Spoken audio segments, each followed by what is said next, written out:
मेरा नाम मृत्युंजय गौतम है। आज हम लोग भारत चीन विवाद पर डिस्कशन करने वाले हैं। इस डिस्कशन को शुरू करने से पहले आप सभी चैनल को सब्सक्राइब कर दें तथा बेल आइकन को दबाना ना भूलें। भारत चीन विवाद वर्तमान समय में 21वीं शताब्दी की अंतर्राष्ट्रीय राजनीति में चीन का एक बहुत ही विशेष स्थान है। वह न केवल दुनिया की सबसे बड़ी आबादी वाला देश है, बल्कि धरती पर कुल जमीन के एक बहुत बड़े हिस्से पर वह फैला भी हुआ है। इसकी सीमा पश्चिम में रूस को छूती है, तो वह पूर्व में जापान और कोरिया तक फैला हुआ है। यह समस्त दक्षिण पूर्व एशिया, साउथ ईस्ट एशिया के ऊपर छाया हुआ है। चीन का जो भारत से संबंध है, वह विदेश नीति के संदर्भ में बहुत ही महत्वपूर्ण है। न केवल भारत की विदेश नीति के संदर्भ में, बल्कि अंतर्राष्ट्रीय राजनीति के लिए भी भारत और चीन के संबंध जो है वह बहुत ही महत्वपूर्ण है। सिर्फ इसलिए नहीं कि ये दो दुनिया के सबसे बड़ी आबादी वाले देश हैं, बल्कि इसलिए भी क्योंकि ये दोनों हजारों साल पुरानी संस्कृतियों के भी वारिस हैं। लेकिन भारत चीन सीमा विवाद के बाद से यह दोनों देशों के बीच प्रतिद्वंदिता बढ़ गई है। इसलिए यह एक दूसरे के सहयोगी नहीं होकर एक दूसरे के प्रतिद्वंदी बन गए हैं, और तभी से दोनों देशों के संबंध जो हैं वह तनावपूर्ण और असामान्य रहने लगे हैं। भारत की आज़ादी से 1955-56 तक के समय में हिंदी चीनी भाई भाई वाली बात गर्मजोशी से देखने को मिली थी। इसलिए भारतीय प्रधानमंत्री जवाहरलाल नेहरू ने भी बहुत जल्दबाजी में यह बात स्वीकार कर ली थी कि तिब्बत जो है वह चीन के अधीन है, एक स्वाधीन या इंडिपेंडेंट देश नहीं है। इसलिए चीन ने 1950 में तिब्बत को सैनिक बल का प्रयोग करके अपने अंडर में ले लिया था। चीनियों के उत्पीड़न से नाराज होकर दलाई लामा भारत शरण लेने गए, लेकिन भारत व चीन के बीच पंचशील समझौता होने के कारण नेहरू जी को ऐसा लगता था कि चीन जो है वह भारत के लिए कोई दिक्कत पेश नहीं करेगा। इसलिए उन्होंने समझा बुझाकर दलाई लामा को तिब्बत वापस भेज दिया। पंचशील समझौता 29 अप्रैल 1954 को हुआ था। इसके बाद सन 1957 से 58 तक यह बात साफ हो चुकी थी कि चीन जो है वह हिमालयी सरहद को विवादग्रस्त मानता है और उस क्षेत्र को अपना मानता है, जिसे अंग्रेजों के शासनकाल के मैप से ही इंडिया का अभिन्न भाग माना जाता था। अनेक विद्वानों का यह भी मत है कि यह सीमा विवाद ही भारत और चीन के बीच में नासूर बना हुआ है, और जब तक इसका समाधान नहीं हो जाता तब तक दोनों देशों के बीच संबंध सामान्य होना असंभव सा है। अब अगर हम भारत और चीन के बीच विवाद के प्रमुख कारणों पर नजर डालें तो हम देखते हैं कि सन 1962 में अक्साई चीन और अरुणाचल प्रदेश की सीमा पर जो विवाद हुआ था वह भी बहुत ही चर्चा में रहा था। इसके अलावा अगस्त 2017 में भूटान तथा सिक्किम तथा चीन की सीमा के पास एक क्षेत्र है डोकलाम, जिस पर हुआ विवाद भी चर्चा में रहा था। हम जानते हैं कि भारत व चीन के मध्य एक मैकमोहन रेखा मानी जाती है, जिसे वास्तव में चीन मानने से इनकार करता है। इसलिए उन दोनों के बीच एक लाइन ऑफ एक्चुअल कंट्रोल नामक एक रेखा मानी जाती है। भारत और चीन के बीच जो सीमा विवाद है वह दो भौगोलिक क्षेत्रों में नजर आता है। एक जम्मू कश्मीर के भूभाग वाला इलाका, जिसे हम अक्साई चीन के नाम से जानते हैं, जिस पर आज़ादी के बाद से पाकिस्तान ने नाजायज कब्जा करके रखा था और इसके बाद इसे चीन को सौंप दिया। दूसरा, भारत के पूर्वोत्तरी राज्य या नॉर्थ ईस्ट स्टेट्स, जिसमें अरुणाचल प्रदेश, सिक्किम जैसे राज्य हैं, में चीन जो है वह सीमा विवाद समझता है, और इसके लिए उसने प्रस्ताव भी रखा था भारत को कि वह इस इलाके पर अपना अर्थात चीन का स्वामित्व स्वीकार कर ले। लेकिन उस समय नेहरू जी ने इसे अस्वीकार कर लिया था, और जिसका नतीजा 1962 का युद्ध हुआ था, जिसमें भारत को हार का सामना करना पड़ा था। चीन का मानना है कि दुर्गम हिमालयी क्षेत्र में राज्यों के बीच स्पष्ट सीमा का निर्धारण नहीं हुआ, और जब चीन कमजोर था तब आक्रामक साम्राज्यवाद के विस्तारवाद नीति में अंग्रेजों ने जबरन ऐसे मानचित्र बनाए थे जो कि ऐतिहासिक सत्य को नकारते थे। 1962 के युद्ध के बाद के 15 सालों तक चीन ने भारत की घेराबंदी पुख्ता तरीके से की, तथा उसने भारत के पारंपरिक शत्रु पाकिस्तान को अपने साथ लिया और पिंडी जकार्ता पीकिंग मार्ग का निर्माण किया।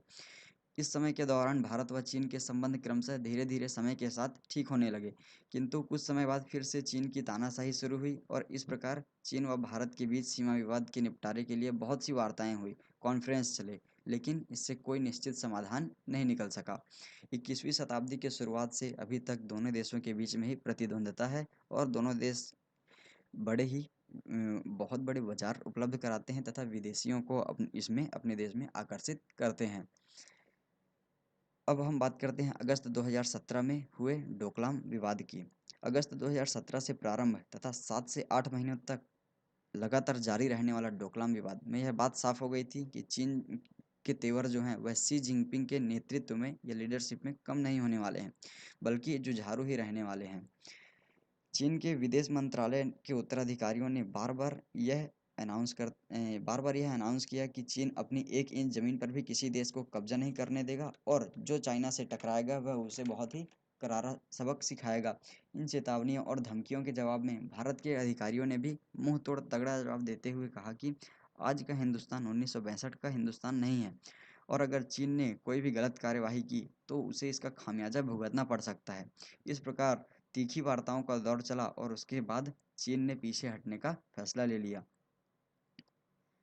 वन बेल्ट वन रोड और चाइना पाकिस्तान इकोनॉमिक डोर को चीन आने वाले सालों में अपने लिए बहुत ही इम्पोर्टेंट समझता है। उसे लेकर भारत के मन में यह शंका है कि इसका मकसद भारत की घेराबंदी करने का है, जिसमें सबसे बड़ी चुनौती पाकिस्तान के ग्वादर बंदरगाह का पुनर्निर्माण जो कि चीन के द्वारा चल रहा है, उसका जो मुख्य कारण है वह रेशम मार्ग को इससे जोड़ने वाली परियोजना से है।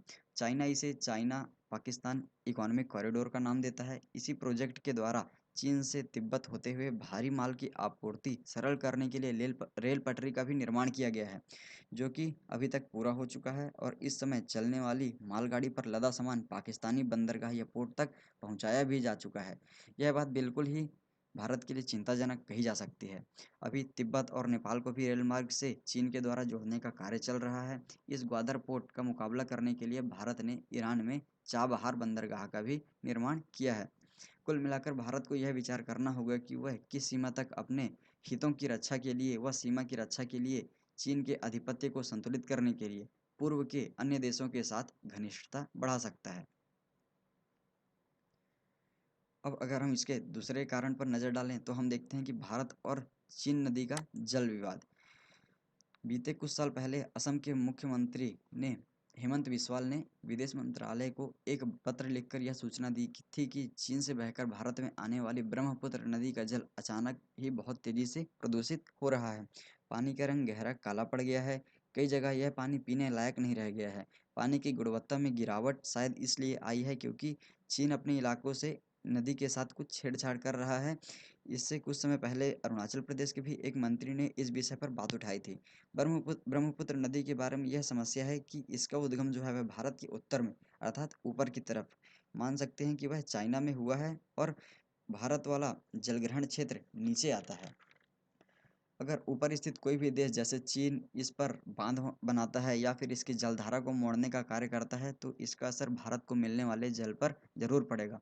सिक्किम के डोकलाम इलाके में सड़क निर्माण के कारण भारत और चीन की सैनिक टुकड़ियां मुठभेड़ की स्थिति में आने लगी थी, लेकिन किसी भी प्रकार से तनाव को कम किया गया। लेकिन चीन को यह महसूस हुआ कि भारत उसकी सैनिक के धौंस धमकियों से डरने वाला नहीं है। शायद इसलिए उसने यह दूसरा नया मोर्चा खोला था। भारत और चीन के बीच नदी जल विवाद कभी भी युद्ध जैसी स्थिति खड़ी कर सकता है, क्योंकि वातावरण व इकोसिस्टम के साथ छेड़छाड़ के परिणामों की चिंता भारत को हो सकती है, लेकिन चीन के लिए पर्यावरण का संरक्षण कोई मायने नहीं रखता है। इसके अलावा तीसरा अन्य कारण है वह दक्षिण चीन सागर मुद्दा है। चीन दक्षिण चीन सागर के 90% हिस्से को अपना मानता है। यह एक ऐसा समुद्री क्षेत्र है जहां प्राकृतिक तेल और नेचुरल गैस प्रचुर मात्रा में उपलब्ध है। लेकिन इस इलाके पर वियतनाम भी अपना दावेदारी पेश करता है और भारत वियतनाम के सपोर्ट से दक्षिण चीन सागर में तेल के अन्वेषण का कार्य करता है और चीन हमेशा से ही भारत के इस कदम की आलोचना करता आ रहा है, जिसके कारण इन दोनों के बीच विवाद चलता आ रहा है। इसके बाद अगर हम चौथे कारण पर नज़र डालें तो हम देखते हैं कि कश्मीर से धारा 370 का हटना और चीन। कश्मीर को लेकर चीन का कहना था कि इस विषय को यूएनओ के द्वारा ही सुलझाया जाना चाहिए। जैसा कि हम सभी जानते हैं कि चीन हमेशा से पाकिस्तान का ही पक्ष लेता है।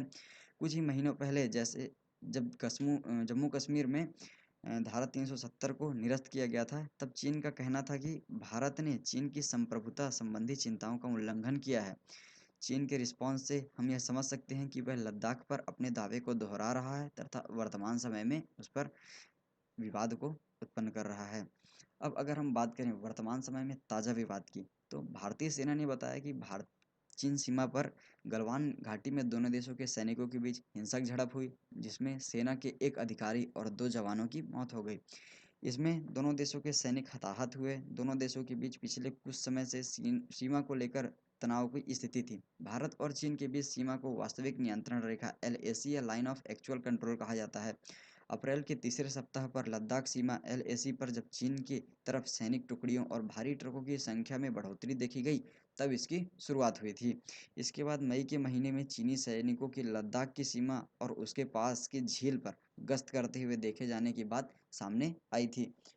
अभी वर्तमान समय में गलवान घाटी में भी इसी प्रकार का मुद्दा चल रहा है। तनाव की एक बड़ी वजह पिछले कुछ सालों में भारतीय सीमा इलाकों में तेज होता निर्माण कार्य, जैसे कि सड़कों का निर्माण है। पिछले 5 वर्षों से तेज निर्माण की वजह से पुल व हवाई पट्टियों के निर्माण से भारतीय सेना की इलाके पर पकड़ मजबूत अच्छी हो गई है, जिससे कि चीन को उससे दिक्कत महसूस हो रही है। वर्तमान समय में यह सीमा विवाद और ही उग्र होता जा रहा है और बढ़ता ही जा रहा है।